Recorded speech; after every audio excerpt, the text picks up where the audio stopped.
오늘 우리에게 주시는 하나님의 말씀은 신약성경 요한복음 11장 1절에서부터 44절까지의 말씀입니다. 다 함께 일어나셔서 우리 주님의 말씀을 들으시기 바랍니다.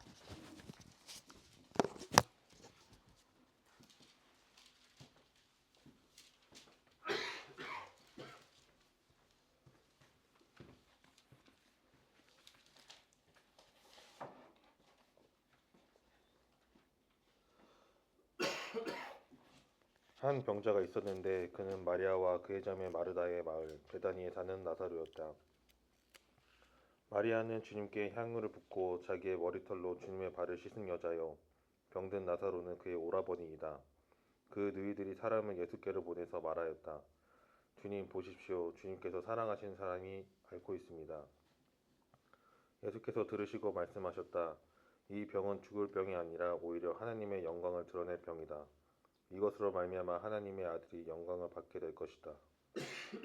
예수께서는 마르다와 그의 자매와 나사로를 사랑하셨다. 그런데 예수께서는 나사로가 앓는다는 말을 들으시고도 계시던 그곳에 이틀이나 더 머무르셨다.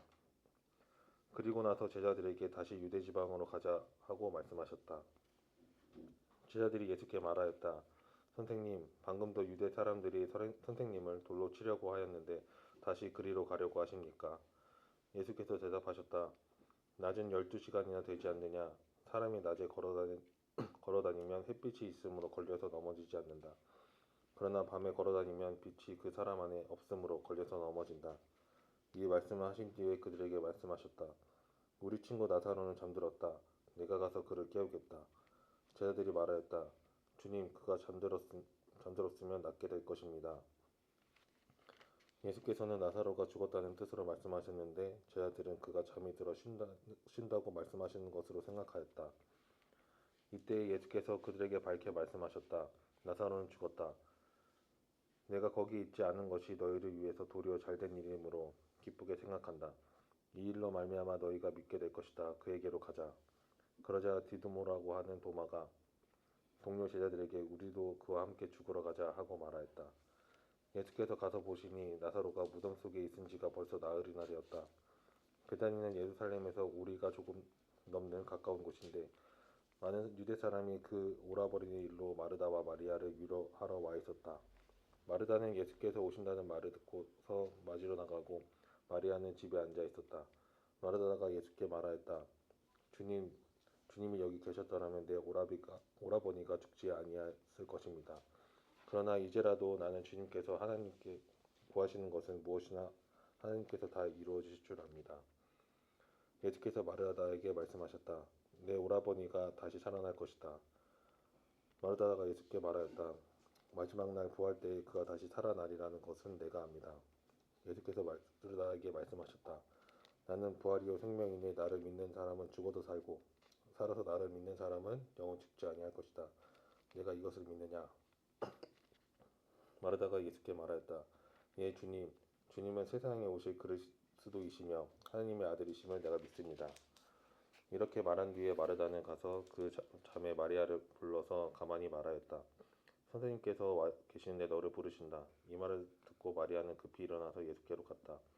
예수께서는 아직 동네에 들어가지 않으시고 마르다가 예수를 맞이하던 곳에 그냥 계셨다. 집에서 마리아와 함께 있으면서 그를 위로해주던 유대 사람들은 마리아가 급히 일어나서 나가는 것을 보고 무덤으로 가서 울려고 하는 것을 생각하고 그를 따라갔다. 마리아는 예수께서 계신 곳으로 와서 예수님을 뵙고 그 발 아래에 엎드려서 말하였다. 주님이 여기 계셨더라면 내 오라버니가 죽지 않았을 것입니다. 예수께서 마리아가 우는 것과 함께 따라온 유대 사람들이 우는 것을 보시고 마음이 비통하여 괴로워하셨다. 예수께서 그들에게 물으셨다. 그를 어디에 두었느냐? 그들이 대답하였다. 주님 와보십시오. 예수께서 눈물을 흘리셨다. 그러자 유대 사람들은 보시오 그가 얼마나 나사로를 사랑하였는가 하고 말하였다. 그 가운데서 어떤 사람은 이렇게 말하였다. 눈먼 사람의 눈을 뜨게 하신 분이 이 사람을 죽지 않게 하실 수 없었단 말이오. 예수께서 다시 속으로 비통하게 여기시면서 무덤으로 가셨다. 무덤은 동굴인데 그 어귀는 돌로 막아 놓았다.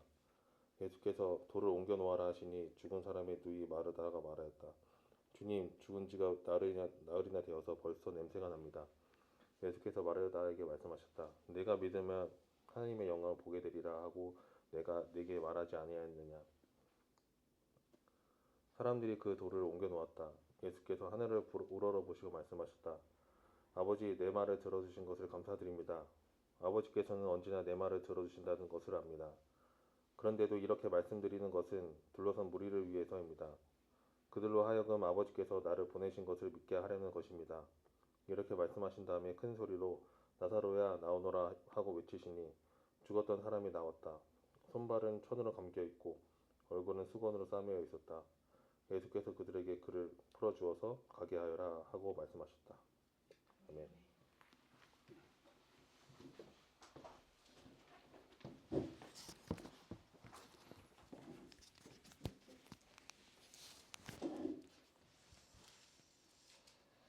네, 참 좋으신 우리 주님의 자비와 평화가 오늘 하나님 앞에 나오신 모든 분들과 함께 하시기를 빕니다. 우리 앞뒤 옆에 계신 분들과 반갑게 인사 나누시기 바랍니다. 잘 오셨습니다. 네, 여러분 그 말씀을 꽤나 긴 구절을 읽었죠.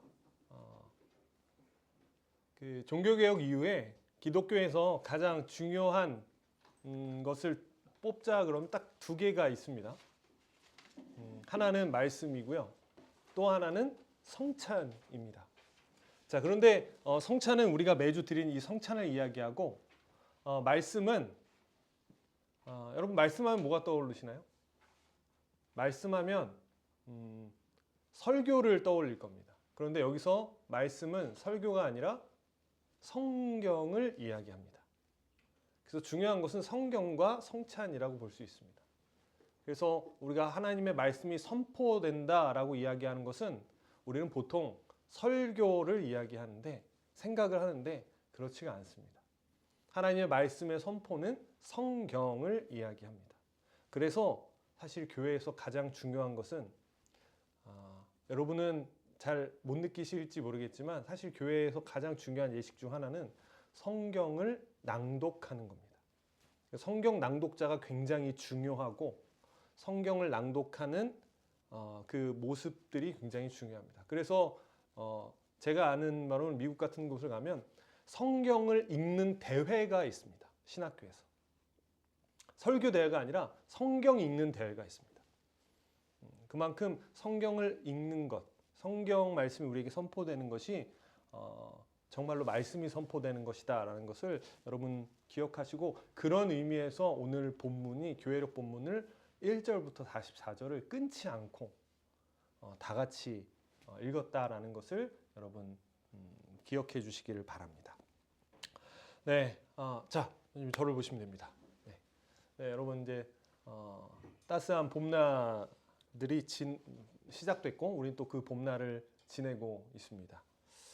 하지만 여전히 겨울에 살고 있는 사람들이 있습니다. 미국과 이스라엘로부터 시작된 전쟁은 장기화되고 있고 그로 인한 피해들도 여전히 우리에게 계속 들려오고 있습니다. 우리를 좀 더 혼란스럽게 하는 것은 이 전쟁을 일으킨 이 나라들이 기독교를 가치로 삼는다는 나라이기 때문에 그러합니다. 저는 이것을 보면서 11세기에 있었던 십자군 전쟁이 지금도 끝나지 않았구나라는 것을 보게 됩니다. 우리는 이런 전쟁과 혼란 가운데서 하나님께 함께 기도합시다라고 요청합니다. 하지만 전쟁은 그칠 줄 모르고 현실은 여전히 변하지 않습니다. 그때 우리는 이렇게 속으로 생각합니다. 여기까지인가 보다. 현실에서는 아닌가 보다. 라는 생각을 하게 돼요. 자, 여러분 오늘 본문이 그렇습니다. 오늘 본문을 보면 우리가 잘 아는 마르다와 마리아가 나오고요. 그리고 그의 동생인 나사로가 병에 걸렸다라고 이야기해요. 자, 여러분 마리아 가정은 평범한 가정이 아닙니다. 그냥 동네 여자라고 보기 어려워요. 2절을 보면 마리아에 대해서 이렇게 얘기해요. 마리아는 주님께 향유를 붓고 자기의 머리털로 주님의 발을 씻은 여자요 병든 나사로는 그의 오라버니다라고 이야기합니다. 그러니까 마리아는 그냥 보통 사람이 아니라 예수님의 죽음을 이미 떠올렸던 사람이었습니다. 대단한 사람이죠. 이에 사람들은 기대감을 가지고 예수님께 가서 도움을 요청합니다. 그러나 이해할 수 없는 예수님의 지체로 결국 나사로는 죽게 되죠. 사랑하는 이를 잃은 자리, 그리고 어쩔 수 없는 현실 앞에서 마르다는 뒤늦게 찾아온 예수님께 이야기합니다. 21절에 이렇게 이야기합니다. 주님이 여기 계셨더라면 제 형제가 죽지 않았을 겁니다. 사랑하는 이를 잃은 사람의 이런 무너진 말이고 가슴 아픈 말입니다. 자, 이에 예수님께서 이렇게 대답하십니다. 예수께서 마르다에게 말씀하셨다. 내 오라버니가 다시 살아날 것이다 라고 이야기해요. 그러자 마르다가 다시 말합니다. 마지막 날 부활 때에 그가 다시 살아나리라는 것은 내가 압니다. 자, 마르다가 지금 두 개의 이야기를 합니다. 주님이 여기 계셨더라면 내 형제가 죽지 않았을 겁니다. 마지막 부활의 때에 다시 살아나는 것을 내가 압니다. 이 두 가지 대답을. 자, 여러분 이 두 가지 말이 어떻게 들리시나요? 여러분 이 두 가지 말이 마르다의 두 가지 말이 틀리지 않습니다. 예수님 계셨다면 살아났을 거라는 것은 예수님의 능력을 믿는 훌륭한 신앙 고백이고, 그리고 마지막 때에 살아날 것이라는 것을 내가 안다라는 이 말도 부활 신앙을 가지고 있는 것 같습니다. 하지만 마르다의 말에는 결정적인 것이 빠져 있습니다. 되게 좋은 신앙 고백이고 부활 신앙인데 결정적인 것이 빠져 있어요. 바로 지금입니다. 지금. 마르다의 말에는 지금이 없습니다. 예수님이 계셨으면이라는 과거의 아쉬움이 있고 나중에 부활한다는 것을 안다는 미래는 있습니다. 하지만 지금 역사하시는 하나님은 없습니다. 그러니까 사실 마르다는 이렇게 말하는 것 같아요. 주님, 지금 내 현실에서는 아닙니다. 지금 내 상황에서는 아닌 것 같습니다. 라고 이야기하는 겁니다. 여러분 우리도 그렇습니다. 우리는 하나님을 압니다. 그러나 따르지는 않습니다. 우리는 십자가와 부활이라는 놀라운 말씀들을 믿는다고 고백합니다. 그러나 현실에서는 정작 크게 기대하지 않습니다. 여러분 이게 참 아이러니하죠. 말도 안 되는 것 같은, 누구도 믿지 않는 것 같은 창조와 십자가와 부활을 내가 믿는다고 이야기하지만 현실에서는 크게 기대하지 않습니다. 내 현실은 아닙니다. 그건 다른 사람 이야기입니다.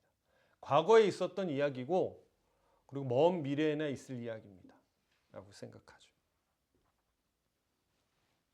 성경은 나사로가 지금 있는 곳을 무덤이라고 말합니다. 여러분 무덤이 어떤 곳이죠? 어둡고 닫혀있고 냄새가 납니다. 무엇보다 아무런 기대도 아무런 일도 일어나지 않는 곳이 무덤입니다. 근데 가만히 보면 무덤 안에 있는 사람이 나사로만이 아닌 것 같습니다. 마르다도 무덤 앞에 서 있지만 이미 마음은 무덤 안에 들어가 있는 것 같아요. 아무런 기대도 아무런 변화도 아무런 소망도 없는. 나사로 옆에 사실 마르다도 그 무덤에 같이 있는 거죠. 여러분 우리에게도 무덤이 있습니다. 우리 각자에게도 무덤이 있어요. 반복된 실패로 굳어진 마음. 나는 여기까지인가 보다 하고 기대를 저버린 상태. 이미 끝났다고 여기는 관계. 겉으로는 살아있지만 안에서는 멈춰버린 자리. 그 자체가 우리의 무덤입니다. 여러분, 제 모교에 한 사람이 있었어요. 한 청년이 있었어요. 근데 이분은 여러 번의 실패를 겪은 뒤에 더 이상 기대하지 않기로 마음을 먹었습니다. 신앙을 가지고 살다가 실패가 반복되니까 더 이상 기대를 가지지 않기로 했어요. 근데 여러분, 교회도 열심히 나오고 봉사도 열심히 하고 찬양팀도 하고 성경도 열심히 봅니다. 그런데 마음속에서는 이렇게 말합니다. 하나님이 하실 수 있는 건 알지. 그런데 내 현실에서는 아닌 거야. 그래서 여러분, 이 친구는 실망하지 않습니다. 놀랍죠. 어떤 상황에서도 실망하지 않아요. 근데 더 놀라운 게 뭔지 아십니까? 어떠한 기대도 가지지 않습니다. 실망하지 않으니까 좋은 것 같죠. 그런데 더 이상 어떤 기대도 가지지 않고 삽니다. 누군가 묻습니다. 요즘 어떻게 지내요? 그러면 그 친구 이렇게 얘기합니다. 괜찮아요. 그냥 뭐 잘 지내고 있습니다. 라고 대답합니다. 근데 여러분, 이게 정말 괜찮은 걸까요? 아니면 아무 소망 없이 버티고 있는 걸까요?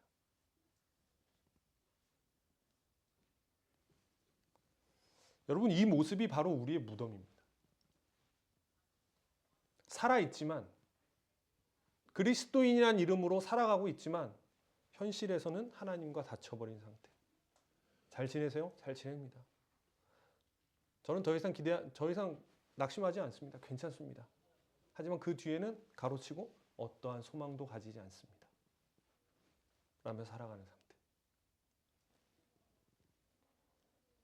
그때 예수님이 무덤을 향해 이렇게 외치십니다. 나사로야, 나와라. 그러자 죽은 나사로가 걸어 나옵니다. 여러분, 여기서 우리는 살아 걸어 나온 나사로가 아니라 그것을 가능케 하신 예수님께 집중해야 됩니다. 예수님은 여러분, 죽음을 설명하시는 분이 아니라 죽음에 맞서시는 분이고 죽음을 이기시는 분이십니다. 그분은 생명을 주시는 분을 넘어서 생명 그 자체이신 분입니다. 그래서 예수님의 부르심은 단순한 위로가 아니라 현실을 바꾸는, 우리의 삶을 바꾸는 힘이 되는 겁니다. 그냥 힘들었지라는 위로가 거기서 끝나지 않습니다. 주님이 생명 자체이시기 때문에 그분의 부르심은 우리를 다른 삶을 가능케 하시는 힘인 겁니다. 그리고 이 부르심은 나사로만을 위한 것이 아니라 지금 우리를 향한 부르심입니다. 나와라. 너의 무덤에서 나와라.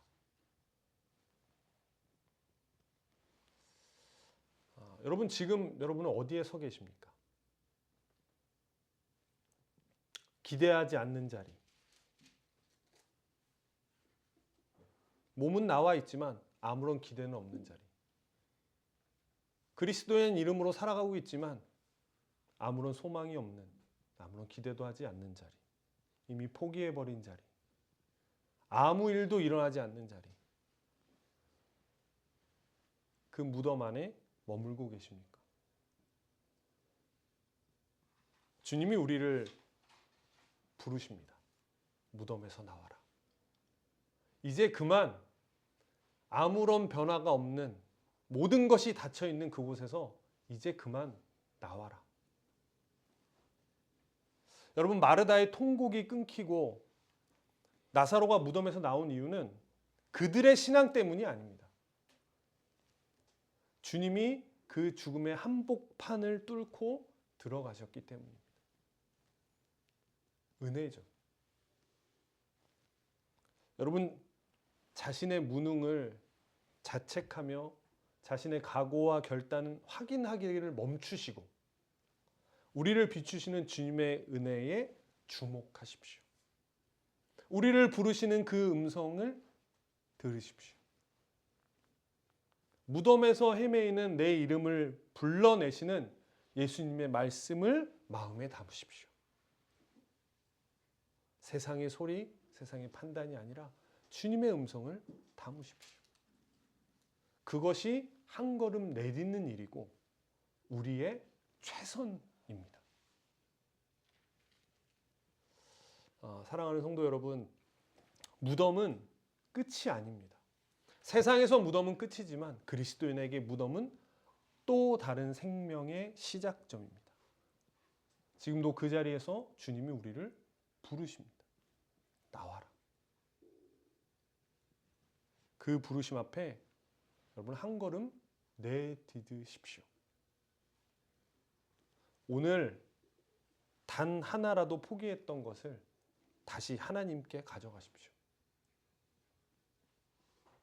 닫아 두었던 기도를 한 문장이라도 다시 시작하십시오. 그것이 무덤에서 나오는 첫 걸음입니다. 마음의 무덤에서 나와 살아난 사람으로 살아가시기를 주님의 이름으로 간절히 축원합니다. 기도하겠습니다.